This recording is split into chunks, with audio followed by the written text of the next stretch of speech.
ഒരു കുട തന്റെ ഡയറിയിൽ ഇങ്ങനെ എഴുതി: മഴ പെയ്ത നേരത്തൊക്കെ ആളുകൾ എന്നെ കൊണ്ടു നടന്നു. മറ്റെന്തിനേക്കാളും അധികമായി അവരെന്നെ ചേർത്ത് പിടിച്ചു. എന്നാൽ പെയ്തൊഴിഞ്ഞ മഴയിൽ നനഞ്ഞു കുതിർന്ന ഞാൻ ഒരു ഭാരമായി. അവരെന്നെ ഒഴിവാക്കി. ജീവിതത്തിൽ ഒരുപാട് പേരെ നമ്മൾ ചേർത്ത് നിർത്താറില്ലേ? അല്ലെങ്കിൽ ഒരുപാട് പേരോട് നമ്മൾ ചേർന്ന് നിൽക്കാറുണ്ട്. എന്നാൽ ചില ആവശ്യ നേരങ്ങൾ കഴിയുമ്പോൾ, അല്ലെങ്കിൽ നമ്മൾ എന്തെങ്കിലുമൊക്കെ ആയിത്തീർന്നു എന്ന് വിചാരിച്ചു കഴിയുമ്പോൾ, നമുക്ക് വേണ്ടി പലതും വേണ്ടെന്ന് വെച്ച മനുഷ്യരെ നമ്മൾ മറന്നു പോകാനിടയുണ്ട്. പഴയ നിയമത്തിലെ കൂറ യോസേഫിനെ സഹോദരങ്ങൾ ഒട്ടക്കണച്ചിൽ തള്ളിയിട്ടു. ദൈവം അവനെ അവിടുന്ന് ഉയർത്തി ഈജിപ്തിലെ ഭരണാധികാരിയാക്കി മാറ്റി. പിന്നീട് ഒരു ക്ഷാമകാലത്ത് അവനെ ഉപേക്ഷിച്ച സഹോദരങ്ങൾ അവന്റെ മുൻപിൽ ഒന്ന് യാചിക്കുമ്പോൾ ജോസഫ് അവരെ തിരിച്ചറിയുകയും ഇരട്ടി സ്നേഹത്തോടെ അവരോട് പെരുമാറുകയും ചെയ്തു. പ്രിയമുള്ളവരെ, അതുകൊണ്ട് കൂടെയുള്ളവരുടെ പെരുമാറ്റം ആവരുത് അവരെ സ്നേഹിക്കുന്നതിനുള്ള നമ്മുടെ മാനദണ്ഡം.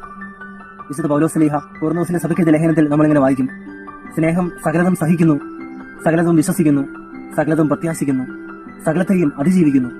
സ്നേഹം ഒരിക്കലും അവസാനിക്കുന്നു.